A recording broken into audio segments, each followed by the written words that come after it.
Central nervous system के दो part होते हैं, one is central nervous system and second is peripheral nervous system.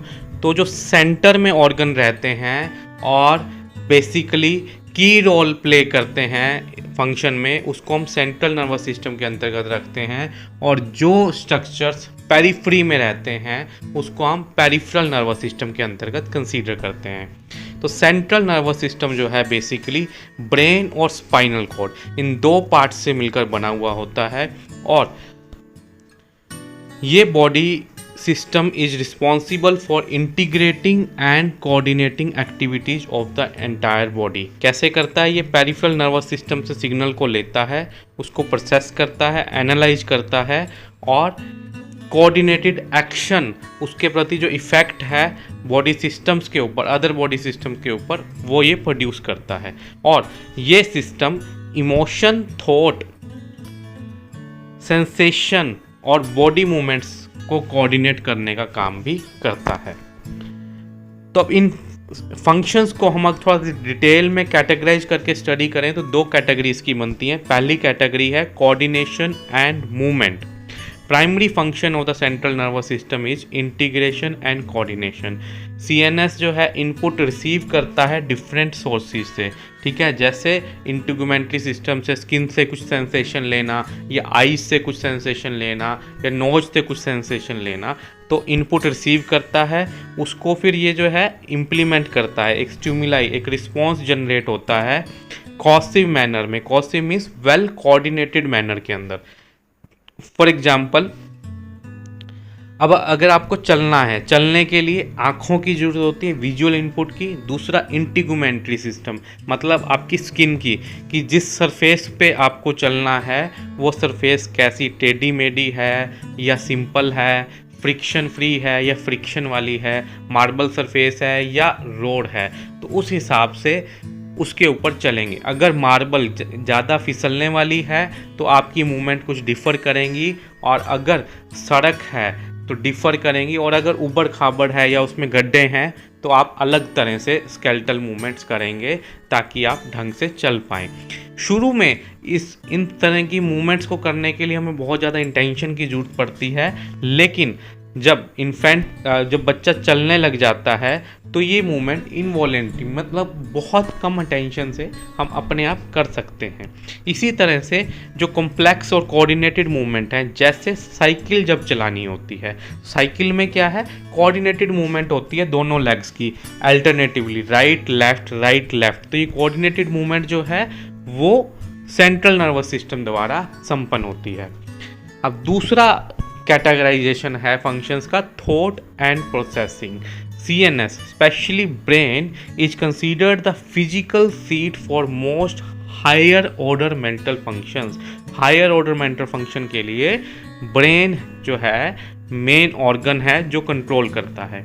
Higher order mental function कौन से होते हैं? थॉट और मेमोरी रिटेंशन, सोचना और याद रखना। Brain plays an important role in development of speech, बोलना, लैंग्वेज डेवलपमेंट करना, कम्युनिकेशन स्किल्स डेवलप करना। इसके अलावा लैंग्वेज के लिए हमें क्या, सिंबल्स ABCD जैसे अल्फ़ाबेट हैं वो याद करने की लैंग्वेज के लिए साउंड्स की ज़रूरत पड़ती है, ठीक है। इसके अलावा emotions, motivation, ambition, reward and satisfaction, ये जो फीलिंग है ये सब भी सेंट्रल नर्वस सिस्टम ही करता है, और सेंट्रल नर्वस सिस्टम में बेसिकली ब्रेन करता है। अब ब्रेन के अंदर एक छोटे छोटे स्ट्रक्चर्स का एक और सिस्टम होता है जिसको हम लिम्बिक सिस्टम बोलते हैं। इस लिम्बिक सिस्टम का मेन काम होता है इमोशंस को कंट्रोल करना। इमोशंस कैसे? Pleasure, fear, anger, hunger, sleepiness, sexual desires, जितनी भी तरह की इमोशंस हैं उनको कंट्रोल करने का काम लिम्बिक सिस्टम करता है, जो ब्रेन के अंदर होता है, जो छोटे छोटे स्ट्रक्चर से मिलकर बना हुआ होता है। इन एडिशन इनवॉल्यूंटरी रिफ्लेक्सेस, कुछ इनवॉल्यूंटरी रिफ्लेक्सेस भी CNS करता है जो हमें इंजरी वगैरह से बचाने का काम करते हैं। इसके अलावा CNS जो है डायरेक्टली और इनडायरेक्टली हमारे बॉडी के अदर ऑर्गन और अदर सिस्टम्स को इफ़ेक्ट करता है, जैसे कि रेस्पिरेटरी सिस्टम को, डाइजेस्टिव सिस्टम को, एक्सक्रीटरी सिस्टम को, सर्कुलेटरी सिस्टम को, रिप्रोडक्टिव सिस्टम को। तो ये सेंट्रल ऑर्गन है, कंट्रोल सिस्टम है बॉडी का, और ये हर एक सिस्टम पर डायरेक्टली और इनडायरेक्टली कुछ ना कुछ इफेक्ट जरूर डालता है। अब इसके दो पार्ट मैंने बताए, ब्रेन और स्पाइनल कॉर्ड, और उसमें ब्रेन को हम पढ़ेंगे। ये एक कॉम्प्लेक्स ऑर्गन है और बॉडी का लार्जेस्ट ऑर्गन है। As a component of the central nervous system, central nervous system का ये कंपोनेंट है, और मेनली इंफॉर्मेशन को लेना, प्रोसेस करना, एनालाइज करना और मोटर फंक्शन करना, ये ब्रेन के काम होते हैं। हम ये फंक्शंस बार बार पढ़ रहे हैं। पहले मैंने कहा कि नर्वस सिस्टम ये काम करता है, फिर उसको और नैरो डाउन किया, फिर मैंने कहा सीएनएस काम करता है, अब मैं कह रहा हूँ ये काम ब्रेन करता है, मतलब नैरो डाउन कर रहा हूँ। फॉर एग्जांपल मैं कहूँ कि आदित्य पढ़ाई करता है, ठीक है, मैं दोबारा कहूँ नहीं, आदित्य नहीं पढ़ाई करता, आदित्य का नर्वस सिस्टम पढ़ाई करता है। फिर मैं कहूँ नर्वस सिस्टम नहीं, बेसिकली आदित्य का ब्रेन है जो पढ़ाई करता है। तो नैरो डाउन करना कि जो मेन जो ये फंक्शन है स्टडी करने का, या जो मेन फंक्शन मैं बात कर रहा हूँ कि सेंसरी इनपुट लेने का, उसको प्रोसेस करने का और इफ़ेक्ट प्रोड्यूस करने का, ये मेन काम जो है ब्रेन करता है। उसके बाद ब्रेन के दो हेमिस्फीयर्स होते हैं। देखो, ब्रेन के दो हेमिस्फीयर्स होते हैं, लेफ्ट एंड राइट, और ये दोनों जो जहाँ पर मिलते हैं उसको हम बोलते हैं कॉर्पस कैलोसम। तो दो हेमिस्फीयर से मिलकर बना हुआ होता है, और ये लार्जेस्ट ऑर्गन है, मोस्ट कॉम्प्लेक्स ऑर्गन है बॉडी का, और इसमें मोर देन 100 बिलियन नर्व्स होती हैं इस छोटे से ऑर्गन में, जिसको हम बॉडी का लार्जेस्ट ऑर्गन कहते हैं, और इसमें 100 बिलियन नर्व्स रहती हैं। It is made up of many specialised areas that work together. इसके अंदर बहुत छोटे छोटे स्पेशलाइज्ड एरिया होते हैं जो सब मिलकर टुगेदर एक ग्रुप की तरह काम करते हैं। पार्ट्स ऑफ ब्रेन, ब्रेन को हम बेसिकली 3 भागों में डिवाइड कर सकते हैं। फर्स्ट इज फोर ब्रेन, जो ये ऑरेंज कलर का मेन आपको दिख रहा है, और जो ग्रीन कलर का दिख रहा है दिस इज मिड ब्रेन, और पिंकिश कलर का जो आपको नज़र आ रहा है दिस इज हाइंड ब्रेन। तो ब्रेन को इन 3 पार्ट्स में डिवाइड कर सकते हैं। अब इन 3 पार्ट को हम अगर फर्दर डिवीजन करें तो फोर ब्रेन को हम 2 पार्ट में डिवाइड करते हैं, टेलेंसेफेलॉन और डायंसेफेलॉन। टेलेंसेफेलॉन को फर्दर 3 पार्ट में डिवाइड करते हैं, cerebral cortex, hippocampus and basal ganglia. Diencephalon, di means 2। अब यहाँ पर समझने वाली बात ये है कि जो ये वर्ड आ रहा है बार बार एनसेफेलॉन, एनसेफेलॉन का मतलब होता है हेड या ब्रेन, ठीक है। तो एनसेफेलॉन का मतलब होता है हेड। एनसेफेलॉन वर्ड किसी भी वर्ड के पीछे आ जाए उसका मतलब होता है हेड। तो फोर ब्रेन को हम कह रहे हैं, फोर ब्रेन का दूसरा नाम है प्रोएंसेफेलॉन, ठीक है।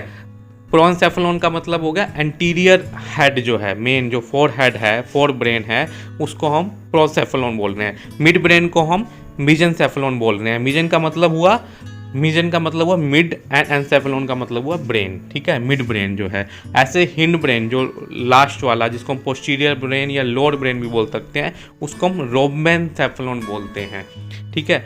इसी तरह से फोर ब्रेन के पार्ट को हम टेलेंसेफेलॉन और डायंसेफेलॉन बोलते हैं। तो एनसेफेलॉन जो वर्ड आ रहा है इसका मतलब है हेड या ब्रेन।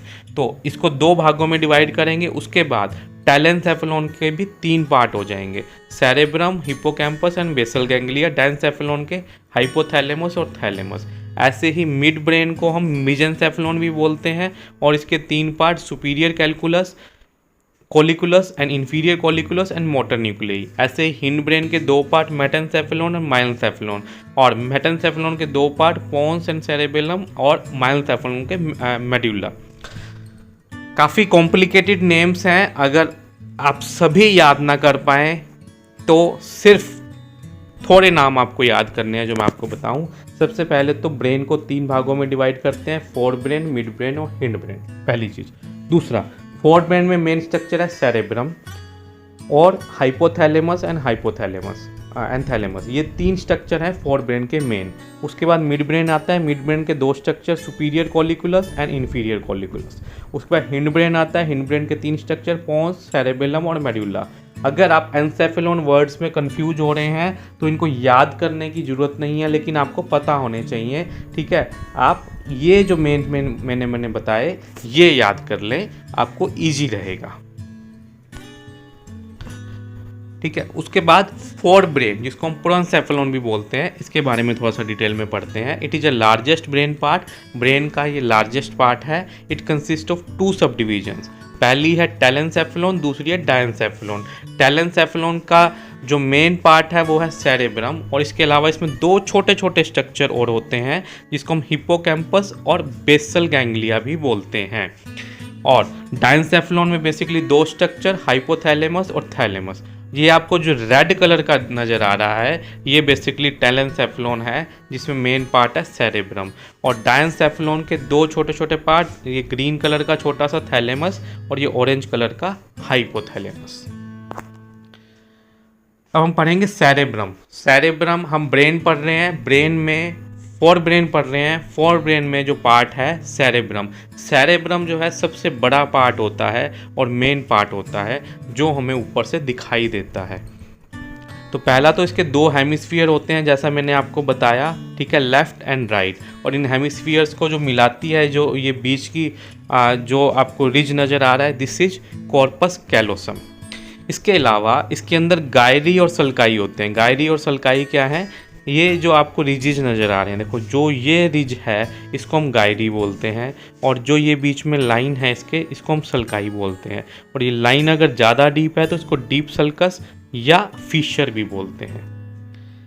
ठीक है, और इसको हम अब 4 लोब्स में डिवाइड कर सकते हैं। देखो अब हम इतने पार्ट्स में डिवीजन क्यों करते चले जा रहे हैं? छोटे छोटे पार्ट्स में डिवीजन करने का मतलब है सिंप्लीफाई करना, कॉम्प्लिकेट करना नहीं, क्योंकि ये जो छोटा सा ब्रेन है इसके बहुत सारे फंक्शन हैं और छोटे छोटे पार्ट के अलग अलग फंक्शन है, अलग अलग स्ट्रक्चर है। तो स्ट्रक्चर को अच्छे से जानने के लिए और स्ट्रक्चर का क्या फंक्शन है अच्छे से जानने के लिए अलग अलग छोटे छोटे पार्ट्स में मेडिकल कम्युनिटी ने डिवाइड किया हुआ है। तो सेरेब्रम के 4 पेयर ऑफ लोब्स होते हैं, frontal lobe, temporal lobe, parietal lobe और ओसिपिटल लोब। इसके 4 पेयर होते हैं। 4 कैसे बनते हैं? जैसे ये है फ्रंटल लोब, ठीक है, अब इसमें लेफ्ट और राइट, ठीक है, ऐसे ही ये पीछे वाला है ओसिपिटल लोब, इसमें भी लेफ्ट और राइट, और जो साइड वाला है इसको हम टेम्पोरल लोब बोलते हैं, इसमें भी लेफ्ट और राइट, और मिडल जो है पैराइटल लोब, इसमें भी लेफ्ट और राइट। इस तरह से इसके ये 4 पेयर ऑफ लोब्स होते हैं। और सेरेब्रम का जो मेन फंक्शन है वो क्या है? सेंसरी इंफॉर्मेशन को प्रोसेस करना, मोटर इंफॉर्मेशन को प्रोड्यूस करना और हायर ऑर्डर फंक्शन, ठीक है, जिसमें problem solving, decision making, planning, ये सब चीज़ें आ जाती हैं, उसको भी मैनेज जो करता है सेरेब्रम करता है। इस डायग्राम में आप देख सकते हैं जो ये पिंकिश कलर का है ये फ्रंटल लोब है, और ये light blue colour parietal lobe, और ये साइड पे डार्क ब्लू में टेम्पोरल लोब, और जो पीछे है जो स्काई ब्लू कलर का this is occipital lobe. Occipital lobe के नीचे एक स्ट्रक्चर होता है जिसको हम सेरेबेलम बोलते हैं। ये दोनों वर्ड अलग अलग हैं, सेरेब्रम और सेरेबेलम, ठीक है। सेरेबेलम के बारे में हम आने वाली स्लाइड्स में पढ़ेंगे। तो अभी हम इस सेरेब्रम की बात कर रहे हैं, सेरेबेलम की बात बाद में करेंगे। तो सेरेब्रम लोब्स की क्या क्या अलग अलग फंक्शन है वो हम देखते हैं। जो फ्रंटल लोब है उसका मेन फंक्शन जो है thinking, decision making and planning, ये फ्रंटल लोब का मेन फंक्शन है। अब यहाँ पर एक इंटरेस्टिंग फैक्ट ये है कि जो फ्रंटल लोब है वो 25 साल तक डेवलप होता है, 25 साल की उम्र में पूरी तरह डेवलप हो जाता है। तो आपकी थिंकिंग, डिसीजन मेकिंग और प्लानिंग, ये जो मेन फंक्शन है आपके लाइफ के 25 साल की उम्र में आप पूरी अच्छी तरह से कर सकते हैं। अगर आप कहें कि मैं आज की डेट में मैच्योर हो गया हूँ लेकिन 18 साल का हूँ या 20 साल का हूँ, तो डिसीजन मेकिंग आपकी उतनी स्ट्रॉन्ग नहीं है जो 25 और 25 साल से ऊपर के लोगों की है। तो अगर आप अपनी लाइफ का कोई बहुत सॉलिड डिसीजन लेना चाहते हैं और उसको टाल सकते हैं तो उसको 25 साल तक हमें टालना चाहिए। 25 साल की उम्र में आपकी डिसीजन मेकिंग स्ट्रॉन्ग हो जाती है, उसके बाद हम लाइफ के स्ट्रॉन्ग डिसीजंस ले सकते हैं। Next is the parietal lobe. Parietal lobe जो है वो क्या करता है, contain the somatosensory cortex which is essential for processing touch की जो सेंसेशन है, ठीक है, ये बेसिकली सेंसरी इंफॉर्मेशन को रिसीव करता है और इसमें टच की सेंसरी इंफॉर्मेशन को भी रिसीव करता है। ऑसिपिटल लोब जो है बैक साइड वाला, जो ये बैक साइड पे ऑसिपिटल लोब, इसकी हम बात कर रहे हैं, ये बेसिकली विजुअल इंफॉर्मेशन के लिए ज़रूरी होता है। अब यहाँ पर इंटरेस्टिंग फैक्ट क्या है, आपके ब्रेन के बैक साइड पे अगर कोई जोर से मार दे तो आपकी आंखों के आगे अंधेरा आ जाता है, जिसको हम जनरल लैंग्वेज में बोलते हैं दिन में तारे दिखना, ठीक है। बैक साइड पे ऑसिपिटल लोब पे अगर कोई मारेगा तो क्या होगा, हमारी विजुअल फंक्शन जो है वो डिस्टर्ब हो जाएगा, जिससे हमें दिन में तारे दिखना, मतलब आंखों के आगे अंधेरा छा जाना, ऐसी सिचुएशन क्रिएट हो जाती है। उसके बाद है टेम्पोरल लोब। टेम्पोरल लोब होते हैं दोनों ईयर्स के ऊपर की साइड पे, तो इनका मेन फंक्शन क्या होता है, ऑडिटरी परसेप्शन का, ठीक है। इसके अलावा टेम्पोरल लोब में डीप सीटेड दो छोटे छोटे स्ट्रक्चर होते हैं, एमिगिडला और हिप्पोकैम्पस। ये लिम्बिक सिस्टम के स्ट्रक्चर्स हैं। लिम्बिक सिस्टम का जो फंक्शन है इमोशन का मेनली, वो हम ऊपर पढ़ चुके हैं, इसके बारे में डिटेल में हम अभी आगे आने वाली स्लाइड्स में देखेंगे। अब सेरेब्रम को हम अगर काट के देखते हैं, देखो मैंने आपको बताया एक जो ऑर्गन होता है कई सारे टिश्यूज से मिलकर बना हुआ होता है। अब हम ब्रेन एक ऑर्गन पढ़ रहे हैं, उस ब्रेन का हम एक पार्ट सेरेब्रम पढ़ रहे हैं जो कुछ एक टिश्यूज से मिलकर बना हुआ है। इसको हमने कट करके देखा तो हम देखते हैं कि इसके दो कलर नज़र आते हैं हमारे को, एक तो ग्रे और वाइट, ठीक है। ये देखो, ये ऊपर वाला जो है ग्रे कलर और नीचे वाला है वाइट कलर, ठीक है। तो ग्रे मैटर और वाइट मैटर हमने पिछली वीडियो में पढ़ा था कि ग्रे मैटर जो है आउटर मोस्ट लेयर इसकी ग्रे होती है और डीपर अंदर वाली लेयर जो है वाइट होती है, ठीक है। वाइट जो होती है उसमें होते हैं नर्व फाइबर्स और ग्रे में क्या होती है, सेल बॉडी। जो हमने न्यूरॉन्स पढ़ा था तो न्यूरॉन की जो सेल बॉडी थी वो क्लस्टर, कई सारी सेल बॉडी मिल जाती हैं तो उनका कलर आता है ग्रे। और इनके जो प्रोसेस होते हैं एक्सॉन्स, जिसको हम नर्व फाइबर्स बोलते हैं, ये कई सारी जब मिल जाती हैं तो इनका कलर आता है वाइट, ठीक है। तो जो ऊपर का एरिया है वहाँ पर हमारे न्यूरॉन्स होते हैं, न्यूरॉन्स की सेल बॉडीज होती हैं और अंदर नर्व्स होते हैं। जैसे इसको आप ऐसे समझें कि ये छोटे छोटे न्यूरॉन्स हैं और इस तरह से अंदर जो हैं ये नर्व्स फैली हुई हैं। तो ऊपर का कलर आ रहा है ग्रे, अंदर का कलर आएगा वाइट। इसके अलावा कुछ एक न्यूरॉन्स की सेल बॉडी अंदर भी होती हैं, बीच बीच में आपको नजर आएंगी, तो उसको हम बेसल गैंग्लिया या बेसल न्यूक्लियाई बोलते हैं, ठीक है। अब इतने पार्ट्स हम क्यों कर रहे हैं, क्योंकि इसके छोटे छोटे पार्ट्स के अलग अलग फंक्शंस होते हैं। जैसे अब ये सेरेब्रम हमने देखा, इस सेरेब्रम के छोटे छोटे पार्ट्स के अलग अलग फंक्शन है, primary area of sequence, motor sequence and sensory area sequence, ठीक है। तो जो ये पार्ट हम ब्लू वाला देख रहे हैं ये सेंसेशन देगा और जो ये रेड वाला हम देख रहे हैं ये मोटर इफेक्ट करेगा।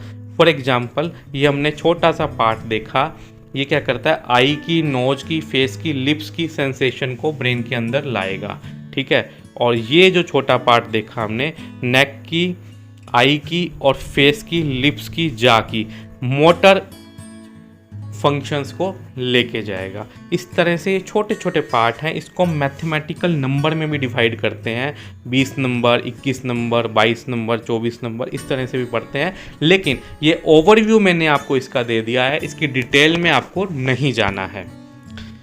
अब उसके बाद जो दो और पार्ट थे फोर ब्रेन के, हिप्पोकैम्पस और बेसल गैंग्लिया, छोटे छोटे स्ट्रक्चर्स होते हैं, इनके बारे में थोड़ा सा जानते हैं। हिप्पोकैम्पस जो है कॉम्प्लेक्स ब्रेन स्ट्रक्चर है, एम्बेडेड डीपली ये सिचुएटेड होता है टेम्पोरल लोब में। जो टेम्पोरल लोब ईयर के ऊपर है उसके डीप साइड पे हिप्पोकैम्पस होता है और इसका जो मेन फंक्शन है वो लर्निंग और मेमोरी के अंदर है। और दूसरा छोटा सा स्ट्रक्चर होता है बेसल गैंग्लिया का, एक group of structure found deep with in the cerebral hemisphere. कौन से हेमिस्फीयर में, टेम्पोरल लोब में। ये भी टेम्पोरल लोब के डीप में सीटेड होता है। और गैंग्लिया वर्ड हमने लास्ट वीडियो में पढ़ा था, एक वर्ड था गैंग्लिया और एक वर्ड था न्यूक्लिया, ठीक है। तो जो नर्व फाइबर्स होते हैं उनका cluster of neurons, nerve fibres के ऊपर होते हैं न्यूरॉन्स, ठीक है, न्यूरॉन्स का क्लस्टर अगर पेरिफेरल नर्वस सिस्टम में है तो उसको हम गैंग्लियन बोलते हैं, और यही क्लस्टर अगर सेंट्रल नर्वस सिस्टम में है तो उसको हम न्यूक्लियस बोलते हैं। तो बेसल गैंग्लियन जो हम स्ट्रक्चर पढ़ रहे हैं वो कहाँ पर है, सीएनएस में है, ठीक है। तो यहाँ पर जो गैंग्लियन वर्ड है वो क्या है, मिसनोमर है, ठीक है। यहाँ पर वर्ड जो आना चाहिए न्यूक्लिया आना चाहिए, तो इसको हम बेसल न्यूक्लियाई भी बोलते हैं और बेसल गैंग्लिया भी बोल देते हैं। अब ये जो दो स्ट्रक्चर हैं बेसिकली लिम्बिक सिस्टम का पार्ट है, ठीक है। तो लिम्बिक सिस्टम में कौन कौन से स्ट्रक्चर आते हैं, amygdala, hippocampus, thalamus, hypothalamus, basal ganglia and cingulate gyrus, ये 6 स्ट्रक्चर मिलकर, छोटे छोटे स्ट्रक्चर होते हैं 6 के 6, ये मिलकर लिम्बिक सिस्टम बनाते हैं। और लिम्बिक सिस्टम का मेन फंक्शन क्या होता है, इमोशन का, ठीक है। जितनी भी तरह का मोटिवेशन, इमोशन, लर्निंग और मेमोरी फंक्शन जो है वो लिम्बिक सिस्टम करता है। लिम्बिक सिस्टम का स्ट्रक्चर ये है, this is a basal ganglia, ये क्या करता है, मूवमेंट्स, लर्निंग और इमोशन में हेल्प करता है। और इसके अंदर एक छोटा सा स्ट्रक्चर है, दिस वन, ये है थैलेमस। थैलेमस क्या करेगा, स्लीप साइकिल को रेगुलेट करता है। और ये जो एक टेढ़ा मेढ़ा सा स्ट्रक्चर है रेड कलर का, दिस इज हिपोकैम्पस, ये क्या करता है, मेमोरी में काम करता है और नेविगेशन में। नेविगेशन मतलब रास्ते याद रखना या मैप याद रहना। तो मैप कहाँ से याद रहेगा आपको, रास्ते कौन से स्ट्रक्चर से याद रहते हैं, छोटे से स्ट्रक्चर से, ठीक है। उसके बाद ये ग्रीन कलर का एक छोटा सा स्ट्रक्चर नज़र आ रहा है, इसको हम एमिगिडला बोलते हैं। एमिगिडला का फंक्शन होता है मेमोरी और डिसीजन मेकिंग में। डिसीजन मेकिंग में मेन फंक्शन कौन करता है, फ्रंटल लोब, लेकिन एमिगिडला उसमें थोड़ा सा हेल्प करता है। उसके बाद है हाइपोथैलेमस। हाइपोथैलेमस का main function temperature, hunger, fatigue और स्लीप को रेगुलेट करना। उसके बाद है डायनसेफेलॉन। डायनसेफेलॉन में कौन से स्ट्रक्चर आते हैं, थैलेमस और हाइपोथैलेमस, जो हमने पीछे पढ़े हैं। इनको थोड़ा सा और डिटेल में देखते हैं डायनसेफेलॉन में। तो डायनसेफेलॉन जो है नर्वस सिस्टम को एंडोक्राइन सिस्टम से जोड़ता है। तो थैलेमस क्या करता है, थैलेमस लिम्बिक सिस्टम का पार्ट होता है, ये हमने पढ़ लिया है। ये These are involved in sensory perception and movement with other parts of the brain and spinal cord. Thalamus also plays role in control of sleep and wake cycle. तो थैलेमस का मेन फंक्शन होता है sleep और wake cycle में सामंजस्य बिठाना, ठीक है। तो डायनसेफेलॉन की बात कर रहे हैं जिसमें थैलेमस है और हाइपोथैलेमस है, ठीक है। ये जो छोटा सा पार्ट है डायनसेफेलॉन, ठीक है। और इसमें एक पीछे छोटी सी ग्रे कलर की आपको नज़र आ रही है पीनियल ग्लैंड, वो भी इसी डायनसेफेलॉन का पार्ट होती है, ठीक है। तो हाइपोथैलेमस हमने पढ़ा क्या करता है, ब्लड प्रेशर को रेगुलेट करता है, रेस्पिरेटरी सिस्टम को रेगुलेट करता है, टेम्परेचर को रेगुलेट करता है, ठीक है। और इसके अलावा ये एंडोक्राइन सिस्टम जब हमने पढ़ा था, एंडोक्राइन स्ट्रक्चर जो है इसका कई तरह के हार्मोन्स निकालता है जो बेसिकली पिट्यूटरी ग्लैंड को रेगुलेट करता है। और पिट्यूटरी ग्लैंड आगे कई ग्लैंड्स को रेगुलेट करती है जो मेटाबॉलिज्म, ग्रोथ और रिप्रोडक्टिव सिस्टम के ऑर्गन्स को रेगुलेट करते हैं। और हाइपोथैलेमस लिम्बिक सिस्टम का भी पार्ट होता है जो इमोशंस को रेगुलेट करता है। देखो अब समझने वाली बात क्या है, अगर इमोशनल अनस्टेबल है कोई पर्सन बहुत ज़्यादा सैड हो गया या बहुत ज़्यादा खुश हो गया, तो देखो उसके कितने सिस्टम बिगड़ जाएंगे। उसका respiratory rate, blood pressure, body temperature, ये रेगुलेशन बिगड़ सकता है। उसका एंडोक्राइन सिस्टम पूरा डिस्टर्ब हो सकता है जिससे मेटाबॉलिज्म, उसका डाइजेशन बिगड़ सकता है। और अगर ग्रोइंग स्टेज में है तो ग्रोथ डिस्टर्ब हो सकती है और उसके रिप्रोडक्टिव सिस्टम ऑर्गन्स भी डिस्टर्ब हो सकते हैं। तो देखें हाइपोथैलेमस कैसा एक की रोल प्ले करता है और किस तरह से इमोशंस को, एंडोक्राइन सिस्टम को और नर्वस सिस्टम को जोड़ता है। तो इसलिए इमोशंस जो हैं हमारे पूरे बॉडी सिस्टम पे इस तरह से एक्ट करते हैं। आजकल साइकोसिमेटिक डिसऑर्डर्स बहुत हो रहे हैं। सोमैटिक का मतलब बॉडी, साइको का मतलब ब्रेन, मतलब ब्रेन की वजह से बॉडी में डिसऑर्डर्स होना, उसको हम बोलते हैं साइकोसिमेटिक डिसऑर्डर्स। तो इसलिए लाइफ में खुश रहना बहुत ज़रूरी है। अगर आप दुखी रहेंगे, सैड रहेंगे, तो आपके बॉडी के सिस्टम सब बिगड़ जाएंगे। नेक्स्ट है पीनियल ग्लैंड। पीनियल ग्लैंड का लास्ट टाइम भी बताया था, एक छोटी सी ग्लैंड होती है और इसके पूरी तरह क्या क्या फंक्शन है वो भी अच्छी तरह से अंडरस्टूड नहीं है। बेसिकली ये मेलाटोनिन हार्मोन प्रोड्यूस करता है जो स्लीप वेक साइकिल को रेगुलेट करता है।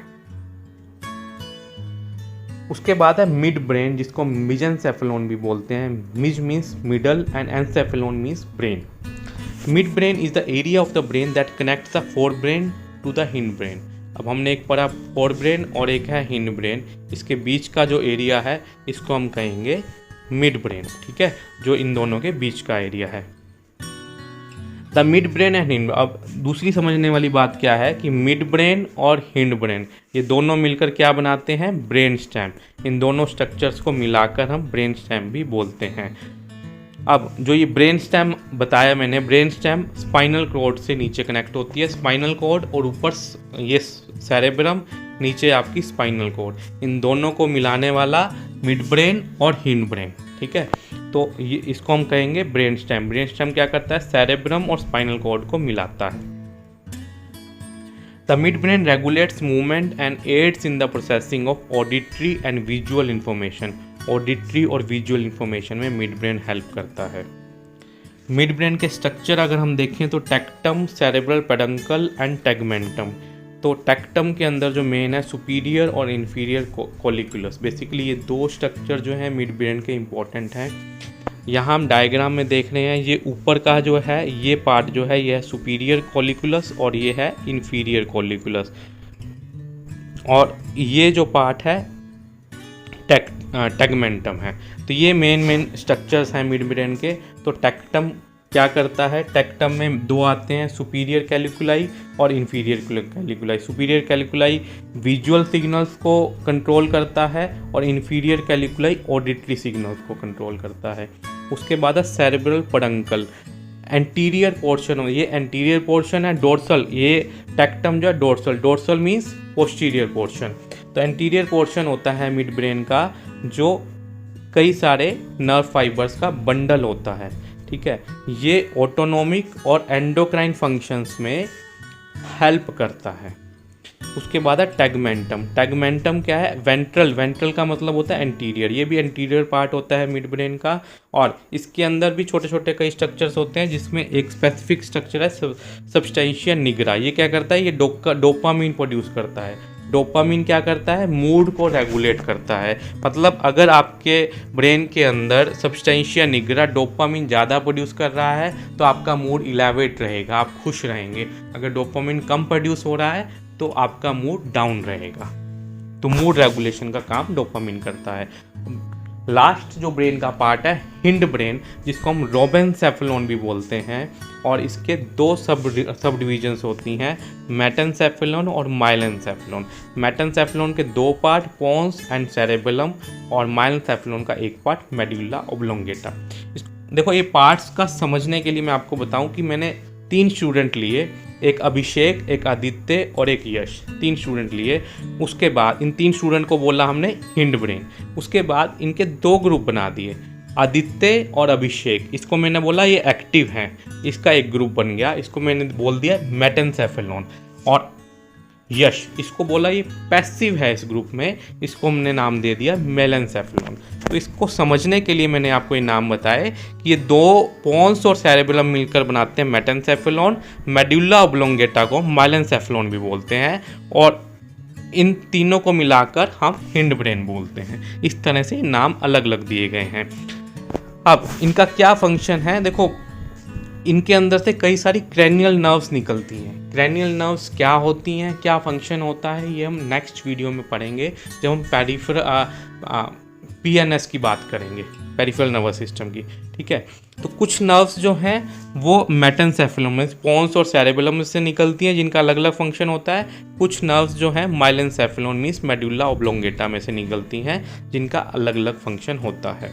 इसके अलावा हिंड ब्रेन जो है असिस्ट का मतलब होता है हेल्प करना, assist in regulation of autonomic functions, maintaining balance and equilibrium, movement coordination में भी ये हेल्प करता है।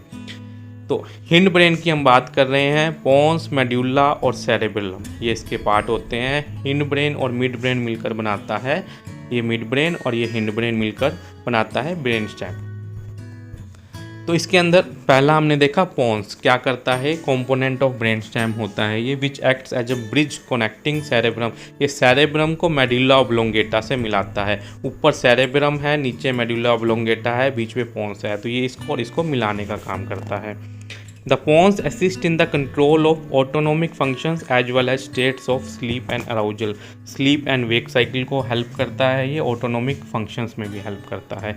सेरेबेलम का सिंपल सा एक फंक्शन है, ये क्या करता है, मूवमेंट कोऑर्डिनेशन और बैलेंस बनाता है। जैसे हमने साइकिल चलाने की बात की थी कि लेग्स की अलग अलग मूवमेंट हो रही है, उनके अंदर कोऑर्डिनेशन करना। दूसरा बैलेंस बनाना, आप बैठे हैं तो मसल्स का बैलेंस बना हुआ है, आप खड़े हैं बैलेंस में खड़े हैं, चल रहे हैं बैलेंस है आपकी मसल्स का। तो ये जो बैलेंस है बॉडी का वो सेरेबेलम बनाता है। कोऑर्डिनेटेड मूवमेंट्स चलने के लिए, साइकिल चलाने के लिए, कुछ भी काम करने के लिए कोऑर्डिनेटेड मूवमेंट जो है सेरेबेलम की हेल्प से होती हैं। अब नेक्स्ट पार्ट है मेलेनसेफेलोन, जिसको मेडुला ऑब्लोंगेटा बोलते हैं। ये सबसे लोअर रीजन है हिंड ब्रेन का और ये नीचे जाके स्पाइनल कॉर्ड से मिल जाता है। The brain structure relays motor and sensory signals between the spinal cord and the higher brain regions. तो ये क्या करता है, स्पाइनल कॉर्ड से ऊपर इंफॉर्मेशन भेजता है, ऊपर से नीचे स्पाइनल कॉर्ड में इंफॉर्मेशन भेजता है, रास्ते का काम करता है। और इसका मेन फंक्शन है ब्रीथिंग और हार्ट रेट को रेगुलेट करना। उसके बाद आता है स्पाइनल कॉर्ड, ठीक है। ये ऊपर का ब्रेन हमने पढ़ लिया, एक नीचे एक लंबी सी कॉर्ड लाइक स्ट्रक्चर होता है जिसको हम स्पाइनल कॉर्ड बोलते हैं। It is two way conduction pathway. Two way का मतलब ये पेरिफेरल नर्वस सिस्टम से स्पाइनल कॉर्ड में इंफॉर्मेशन आई, ये इंफॉर्मेशन ऊपर सीएनएस पे लेके जाती है, ब्रेन में लेके जाती है, ब्रेन से इंफॉर्मेशन नीचे भी आती है। तो 2-वे पाथवे है और इसकी जो लेंथ है 42 to 45 सेंटीमीटर, इसकी जो पूरी लेंथ है 42 to 45 सेंटीमीटर होती है। और ये सिलेंड्रिकल शेप की होती है। सिलेंड्रिकल शेप क्या होती है, ऐसी, ठीक है, सिलेंड्रिकल शेप की होती है। Lies with in the vertebral canal. अब ये छोटे छोटे जो आपको स्ट्रक्चर दिख रहे हैं, ये वर्टिब्रा है, इन वर्टिब्रे के बीच में रहती है। इन वर्टिब्रे के बीच में एक छोटी सी कैनाल होती है, उसके बीच में स्पाइनल कॉर्ड रहती है। एक्सटेंड फ्रॉम मेडुला ऑब्लोंगेटा जो सबसे नीचे वाला पार्ट है ब्रेन का, वहाँ से शुरू होती है। और T12 वर्टिब्रा, इन वर्टिब्रा के हम नंबर डालते हैं तो T12 नंबर जो है यहाँ पर स्पाइनल कॉर्ड ख़त्म हो जाती है। इसके नीचे स्पाइनल कॉर्ड की कुछ नर्व्स हैं, वो इस तरह से फैली हुई होती हैं। इन नर्व्स को हम कोडा इक्विना बोलते हैं। तो इससे नीचे कोडा इक्विना है, स्पाइनल कॉर्ड यहाँ ख़त्म हो चुकी है। इसके अलावा इसमें 2 एनलार्जमेंट होती हैं। अब इसको आप ध्यान से देखेंगे स्पाइनल कॉर्ड को, तो यहाँ से ये थोड़ी सी एनलार्ज हो रही है और यहाँ से थोड़ी सी एनलार्ज मीन्स वाइड हो रही है और बीच में पतली है, ऊपर भी ये पतली है। तो इन 2 एनलार्जमेंट होती हैं, एक तो सर्वाइकल रीजन पे और एक लंबर रीजन पे। Give rise to 31 pairs of spinal nerves. अब इनमें से नर्व्स निकलती हैं, 31 पेयर्स ऑफ नर्व्स निकलती हैं। उन नर्व्स के बारे में हम नेक्स्ट वीडियो में स्टडी करेंगे जब हम पेरिफेरल नर्वस सिस्टम पढ़ेंगे। अब क्रॉस सेक्शन ऑफ स्पाइनल का मतलब स्पाइनल कॉर्ड को हमने कट करके देखा तो हमें क्या दिखाई देता है, कट करके हम देखते हैं तो पहला तो ये दिखाई देता है कि ये भी 2 भागों में डिवाइडेड सी दिखती है हमें, ठीक है, ये बीच में डिवाइड हो रही है, लेकिन कंप्लीट डिवाइडेड नहीं है। Incompletely divided into 2 equal parts. Incompletely मतलब यहाँ से तो थोड़ी जुड़ी हुई दिखती है लेकिन यहाँ गैप दिखता है, तो इनकम्प्लीट डिवीजन है ये 2 पार्ट में। एंटीरियर आगे से हम देखते हैं, anterior by short shallow median fissure, ये है एंटीरियर पार्ट, आगे वाला पार्ट है ये। तो यहाँ पर शैलो मीन्स बीच में गैप है, शैलो मीडियन फिशर होता है। वेंट्रल मीन्स एंटीरियर, तो एंटीरियर मीडियन फिशर है ये, और यहाँ पर गैप नहीं होता इसलिए इसको फिशर नहीं बोलते, इसको हम बोलते हैं septum. Dorsal means posterior median septum, पीछे ये होता है और आगे ये होता है। उसके बाद it is composed of grey matter in the centre surrounded by white matter. जो ये आपको डार्क दिख रहा है ये है ग्रे कलर का और बाकी जो बच गया वो वाइट कलर का है, उसको वाइट मैटर बोलते हैं, ठीक है। Arrangement of grey matter resemble the shape of H, H की शेप में हमें दिखाई देता है। Having 2 posterior 2 anterior and 2 lateral horns. अब हॉर्न्स का मतलब है कॉलम। अब इसके क्या है, ये तो 2 आपके पोस्टीरियर हॉर्न और ये 2 एंटीरियर हॉर्न, और ये 2 जो साइड पे हैं ये लेटरल हॉर्न्स होते हैं इसके। उसके बाद है central canal runs from start to end in the spinal canal. अब इसके अंदर एक छोटा सा होल हमें स्पाइनल कॉर्ड में नज़र आता है, उसको हम सेंट्रल कैनल बोलते हैं, और इसके अंदर एक फ्लूइड होता है जिसको हम CSF बोलते हैं। ये CSF फ्लूइड क्या होता है, क्या फंक्शन करता है, ये हम आगे आने वाली वीडियोज़ में पढ़ेंगे। तो अब जितना भी हमने पढ़ा है थोड़ा सा कॉम्प्लिकेटेड है, उसको मैं बहुत सिंपल वे में समराइज करता हूँ। हमने पढ़ा है ब्रेन को, ठीक है। तो ब्रेन की क्या डिवीज़न होती हैं, fore brain, mid brain and hind brain, ये 3 डिवीज़न होती हैं जिसको हम प्रोन्सेफेलॉन, मेजेंसेफेलॉन और रोम्बेनसेफेलॉन बोलते हैं। फोर ब्रेन की 2 डिवीज़न डायनसेफेलॉन और टेलेनसेफेलॉन। तो हमने सबसे पहले पढ़ा टेलेनसेफेलॉन। टेलेनसेफेलॉन का क्या मेन डिवीजन है, सेरेब्रम। सेरेब्रम के पार्ट पढ़े हमने फ्रंटल, पैराइटल, ओसिपिटल और टेम्पोरल। इनके मेन अलग अलग फंक्शन हम देखें। फ्रंटल पार्ट का है एग्जीक्यूटिव फंक्शन, मतलब किसी प्लान को एग्जीक्यूट करना, डिसीजन लेना। और पैराइटल का मेन फंक्शन है टच, टेम्परेचर और पेन की सेंसेशन को रिसीव करना। ओसिपिटल का मेन फंक्शन था विजन, जो मैंने बताया आपको, दिन में तारे नजर आना, याद रखने के लिए, ठीक है। टेम्पोरल लोब का जो ईयर्स के ऊपर है, तो इसका मेन फंक्शन हो गया हियरिंग का। और उसके बाद इसके अंदर पढ़ा था हमने basal ganglia. Basal ganglia mainly क्या करता है, कोऑर्डिनेट मसल मूवमेंट को कोऑर्डिनेट करने का काम करता है, और लिम्बिक सिस्टम इमोशन और मेमोरी में काम करता है, ये हम पढ़ ही चुके हैं। उसके बाद आता है डायनसेफेलॉन। डायनसेफेलॉन के मेन पार्ट थे थैलेमस और हाइपोथैलेमस। तो थैलेमस क्या करता है, transmit incoming sensory info to appropriate area in the cerebral cortex. मतलब ये सेंसरी इन्फो को थैलेमस से अपने से सेरेब्रल कॉर्टेक्स तक भेजता है। हाइपोथैलेमस मेन क्या काम करता है, इसके 4 F याद रखने हैं, feeding, fighting, flighting and fucking, ठीक है। तो ये इन चीज़ों में काम करता है।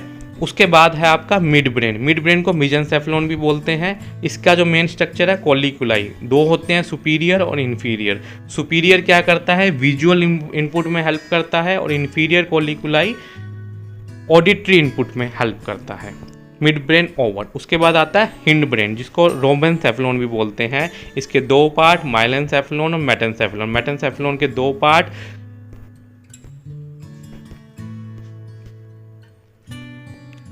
हैं पोन्स और सेरेबेलम। पोन्स क्या करता है, contain sensory and motor pathways between cortex and medulla. और सेरेबेलम क्या करता है, बैलेंस और कोऑर्डिनेट करता है बॉडी की मूवमेंट्स में। मेडुला ओब्लोंगेटा क्या करता है, ब्रीथिंग, हार्ट रेट और ब्लड प्रेशर को रेगुलेट करता है। तो मैंने बहुत सिंपल और इजी वे में आपको समझाने की कोशिश की है। और जो ये फ्लो चार्ट मैंने आपको दिया है, इसके अंदर ब्रेन के सभी पार्ट आ गए और उनके क्या मेन फंक्शन है वो आ गए। तो ये चार्ट आप याद कर लें, आपको बाकी सारे कंसेप्ट अच्छे से समझ में आ जाएंगे। अगर फिर भी आपकी कोई क्वेरी है तो आप वीडियो के नीचे कमेंट्स में पूछ सकते हैं। मैं पूरी कोशिश करूंगा आपकी क्वेरी को क्लियर करने का। और अगर आपने चैनल को अभी तक सब्सक्राइब नहीं किया है तो सब्सक्राइब कर लें, ताकि आगे आने वाली वीडियोज़ की नोटिफिकेशन आपको मिलती रहे। Thank you so much.